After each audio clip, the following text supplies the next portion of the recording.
इस माया से ही पता चला है कि वो ब्रह्म है कैसा, उस ब्रह्म को जानेंगे कैसे।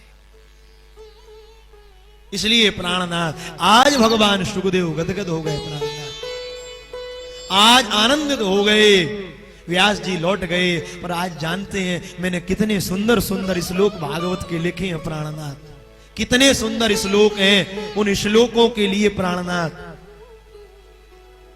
मैं लिख तो सकता हूं पर गा नहीं सकता। और आज महाराज सुखदेव जी जंगल में जाकर बैठे हैं। यहां महाराज सूत जी ने सबसे पहले सुखदेव जी की वंदना करी, फिर वीणा वादनी मां की वंदना करी। हे मां जिस पर भी तू कर दे कृपा, उसे वाणी का वरदान मिले। बिना जगत जननी की कृपा के वाणी पवित्र नहीं हो सकती। घर में कितना बढ़िया रहना, और वाणी सरस्वती जिब्या पर बैठ गई और इससे थोड़ा खोटा वचन निकल गया तो दो दो हाथ करा देती है। आज हमारे पास धन की कमी नहीं, यश है, वैभव है महाराज, सब कुछ है, पर महाराज सब कुछ होते हुए भी हमारी वाणी पवित्र नहीं। कारण महाराज जी लक्ष्मी पूजा भी खूब करते हैं, खूब बढ़िया। दिवाली आएगी खूब लक्ष्मी पूजन करेंगे, अष्टमी भी खूब पूजते हैं, महालक्ष्मी को भी पूजेंगे, महाकाली को भी पूजेंगे। पर देवियां तीन हैं, महालक्ष्मी, महाकाली और महासरस्वती।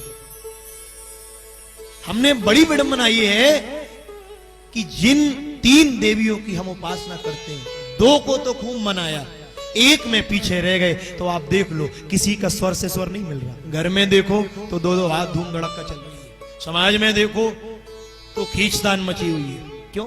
क्योंकि वाणी नहीं है। और कह दिया सब भरा पड़ा है, और एक खोटा वचन निकलवा दिया तो सब नमो नारायण करा दिया। ये जीव जो है ना नारायण, ये दांतों के बीच में कितनी सावधानी से रहते हैं। इधर उधर हुई तो चट कर देते हैं तुरंत, थोड़ी इधर उधर हुई उससे कहते हैं बिल्कुल चुपचाप रहना, बोले हाँ ज्यादा बात मत करना, हमारे बीच में रह रही है तू, एकदम चट कर देंगे।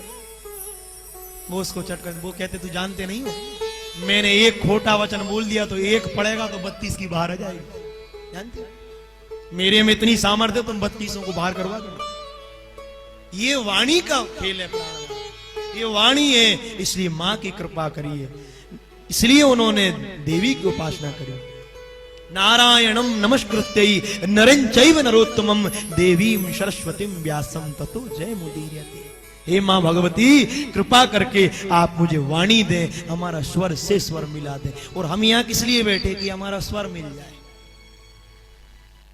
सब यहाँ स्वर के लिए बैठे हैं, हमारा स्वर मिल जाए, स्वर मिल जाए। पर प्राणनाथ एक का भी स्वर नहीं मिल रहा, सब बेसुरे हैं, कोई का स्वर नहीं। और जिस दिन स्वर मिल गया, जिस दिन स्वर मिल गया, उस दिन ध्यान रखना भगवान की प्राप्ति सहज है। इसलिए कहा जाता है ना, भूल जाएं न सोहम के स्वर को कहीं, वरना ईश्वर को फिर ना रेहा पाएगा।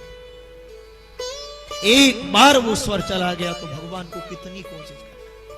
इसलिए प्राणनाथ आज कृपा करिए, मां भगवती की वंदना करिए। आगे आचार्य चरण कृपा करते हैं, नारायण कहते हैं वो भगवान कहां नहीं है, हरि व्यापक सर्वत्र समाना, प्रेम ते प्रकट होए में जाना।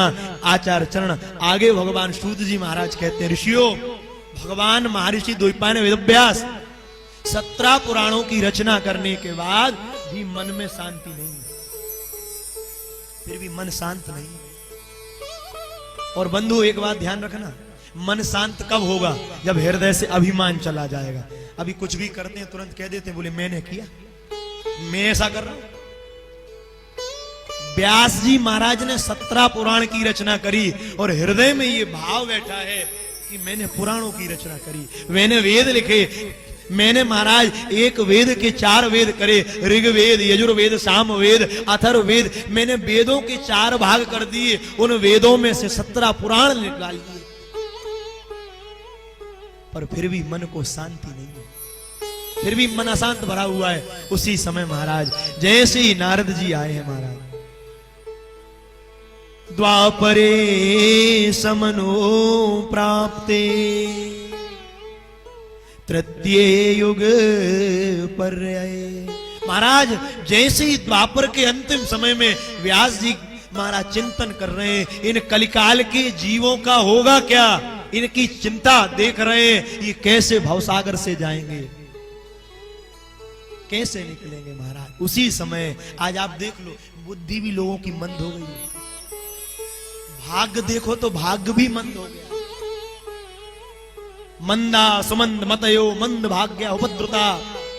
भगवान व्यास कह रहे हैं मैं देख रहा हूं इन जीवों का कल्याण कैसे होगा। बुद्धि मंद हो गई, भाग्य भी मंद हो गया, विचार भी पवित्र नहीं बचे, इनकी होगा क्या।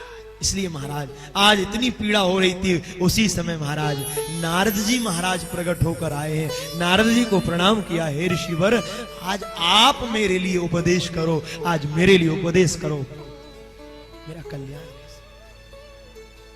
कल्याण हो कैसे, कैसे जीवन का कल्याण हो, कैसे हमारे जीवन का मंगल हो प्राणनाथ। इसलिए महाराज आज नारद जी आए। नारद जी कहते हैं अब तक 17 पुराण लिखे, पर पुराण लिखने के बाद सारे पुराण लिख लिए और पुराण लिखने के बाद ये अभिमान भरा है। व्यास जी कौन है, भगवान का अवतार हैं, पर जगत को बता रहे हैं कि मेरे हृदय में भी अभिमान की दुर्गंध आ जाए तो ये सत्य मान लेना, मेरे हृदय में भी अशांति। अरे हम पूछना चाहते हैं, क्या श्री हनुमान जी कुछ जानते नहीं थे? हनुमान जी को ज्ञानी नाम अग्रगण्यम कहा है। वो हनुमान जी लंका गए, लंका जाकर मां की खोज लगाकर लौट कर भी आ गए। भगवान ने पूछा, हनुमान आज तुमने मेरे कार्यों को सिद्ध कर दिया, आज तुमने मेरे कार्य को सिद्ध कर दिया। हनुमान जी कहते हैं, बोले प्रभु मैंने कुछ नहीं किया। बोले क्यों? अरे तुमने कितना बड़ा 100 योजन का समुद्र लांग कर चले गए, ये कोई साधारण बात है? अरे बोले नहीं प्रभु ये सब आपकी लीला है। बोले क्या? बोले यहां से मैं जहाज में बैठकर चला गया था। भगवान कहते तुम्हें कौन सा जहाज मिलेगा? बोले यहां से जाते समय आपने मुद्रिका दे दी, तो बोले मुद्रिका रूपी जहाज में बैठकर चला गया। अच्छा बोले चले तो गए, फिर आ कैसे गए? बोले यहां से आपने बिठा दिया तो चले गए, वहां से मैया ने चूड़ामणि दे दी तो उसमें बैठकर आ गए। करने वाले भी आप, कराने वाले भी आप। यहां हनुमान जी कह रहे हैं प्रभु सब करने वाले आप, कराने वाले। पर वही हनुमान जी, लक्ष्मण जी को लक्ष्मण शक्ति लगी और राम जी गोद में सर रखकर विलापित होकर कितने वेग से रो रहे हैं। हनुमान जी को किंचित अभिमान आ गया। श्री हनुमान जी के हृदय में अभिमान की किंचित दुर्गंध आ गई। वैसे तो कहते थे राम जी करने वाले आप हो, कराने वाले आप हो, पर आज भगवान को रोता देख कहते हैं हनुमान जी, बोले प्रभु घबराना नहीं, जब तक मैं हनुमान हूं तब तक आपके आंसू नहीं गिरने दूंगा। भगवान जान गए हनुमान जहां अभिमान है वहां में रहने वाला नहीं। और वो हनुमान जी जैसे ही गए, बताओ क्या वो ये नहीं जानते थे कि ये कालनेमी है? जानते थे, पर आज लीला में जगत को बता रहे हैं कि अभिमान की दुर्गंध अगर मेरे यहां भी आई तो मुझे भी गिरना।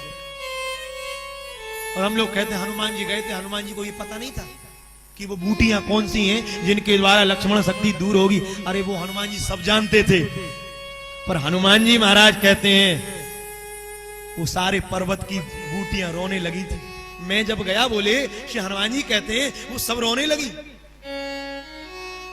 हाथ जोड़कर कहती, नाथ इन बूटियों को ले जाओगे तो इनको भगवान की सेवा मिल जाएगी, हमें भगवान का दर्शन नहीं मिलेगा।